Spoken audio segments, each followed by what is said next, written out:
2022 was an absolutely insane year. I've been blowing through the money like it growing trees. I've been fucking on a French bitch, c'est la vie. I just put them on a jet, now they all Italian. Way I'm dressed until I've been to $1,000. This bitch lie about getting shots, but she's still a stallion. She don't even get the joke, but she's still smiling. Every night, late night, like I'm Jimmy Fallon. I made a bunch of money.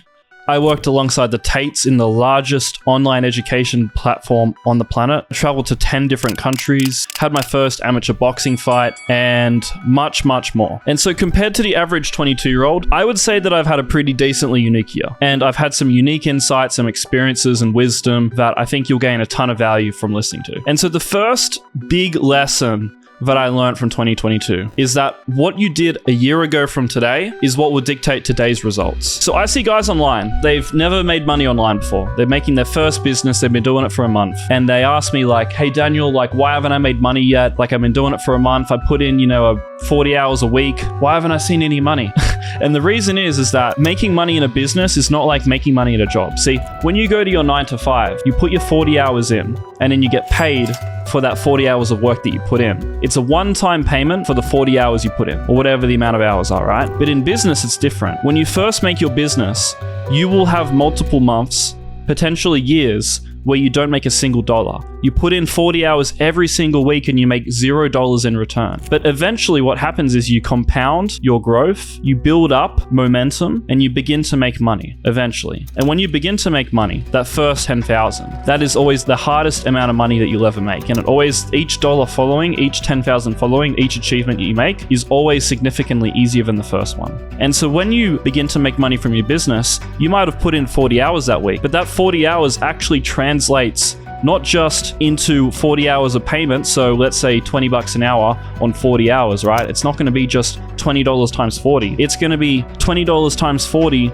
times maybe 10. Because what happens is when you have a business, if you put in 40 hours of work, right, you get 10 customers. Let's say those 10 customers are paying a monthly fee to you. Maybe it's a monthly subscription business. They're going to keep paying month after month after month. So the hours that you put in will not pay you at the start, but when they do begin to pay you, they will pay you dividends into the months and years to come after. This is one of the big reasons why it's hard to get rich as an employee. When you put in 40 hours at your job, you will only ever get paid once, right? You do your 40 hours, you'll get your $5 grand, $4 grand, $3 grand, $2 grand, whatever it is.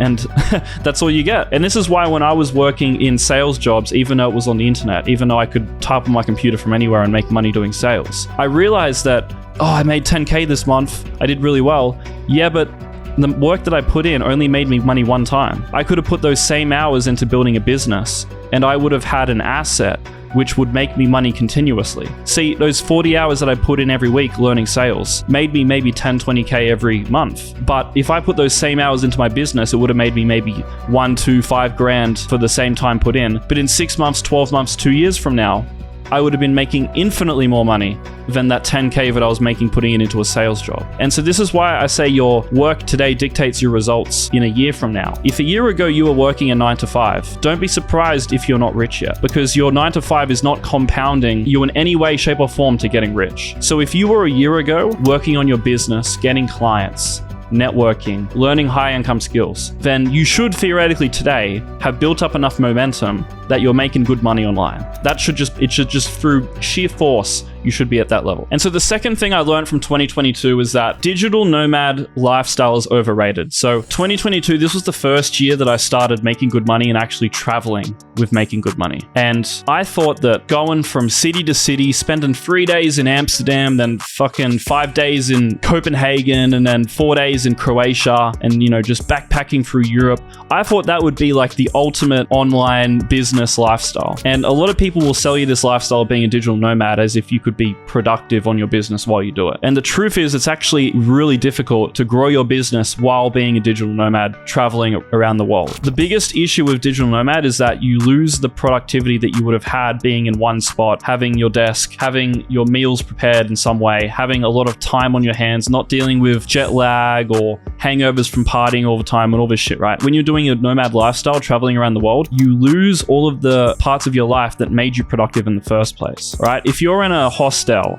in Croatia and you're hanging out with 5 people you've never met before and they're all got $50 in their bank account and all they think about is drinking. And if you want to work, you have to do it in this little dorm room where there's like 10 different people coming in at all times of the day and the night, drunk or fucking noisy. You're not going to be able to scale an online business working out of a fucking hostel room. It does not work like that. So it is fun, but if your goal is to scale your business, if your goal is to become stronger in terms of fitness, if your goal is to become more productive, don't be fooled that digital nomad lifestyle is the answer to you. And the third lesson that I learned was that all businesses are largely the same. So in theory, it sounds pretty obvious, right? Well, obviously all businesses, they have employees. It's all about sales and marketing. It's all about just scaling the work that people do and just hiring more people to do the tasks that you don't want to do. That's business, right? But when you truly think about it, you actually like have this aha moment where it all makes sense. And I feel like I've finally seen through like the matrix of how business works, because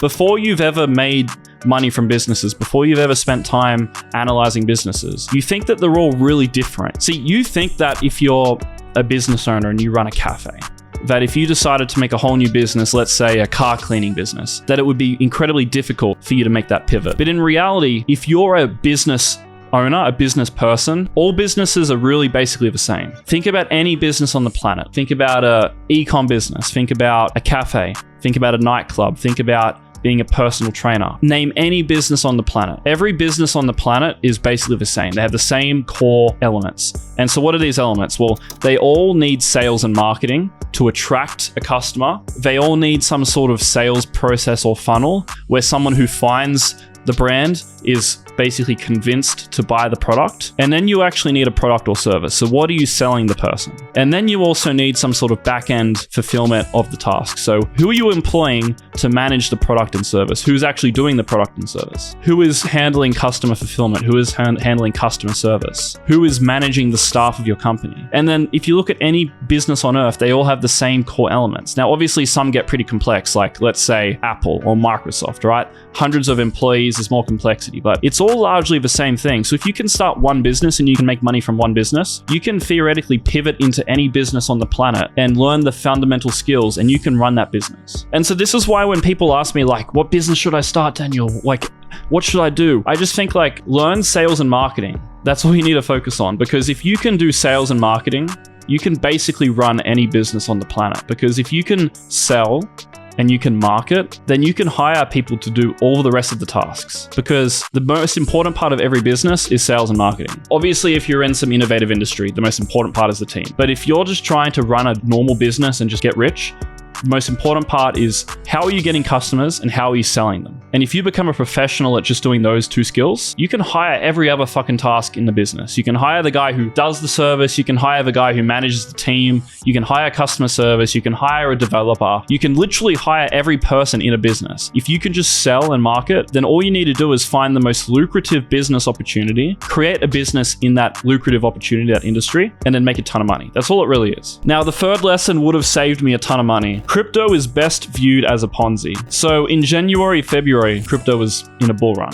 and it had retraced a little bit. Prices were still really high and everyone was basically thinking, yeah, we're still in a bull market, we're gonna get rich, all this shit, right? I, being totally honest, believe this as well. And I did take some profits, but I didn't take nearly enough of what I should have taken, because I was under the impression that we were in a different market and that prices wouldn't be declining 90% again. I was genuinely under the impression that prices would come down maybe 40, 50, 60%. We would bottom and then we would continue the bull market. But what has happened is that we have had the exact same market cycle as every single other market cycle in crypto. And it's 80 to 95% retracements or more with basically every single project in the space besides a few. And yeah, I was wrong. And so the biggest lesson that I learned was that if I just viewed crypto as the Ponzi that it is and understood that it's a Ponzi and you'd make money and you take it out, I would have taken much more profits at the top or near the top. And I would have been able to be patient and wait for the prices that we're at now, where we're back into those long accumulation ranges to begin buying again. So yeah, that would have saved me a bunch of money, but it took me an entire cycle to learn this one. And so the last lesson is that you are programmed for continuous growth. This one was a bit of a red pill for me, and I only just understood this recently, but when you're broke or when you're fat or when you're got no friends,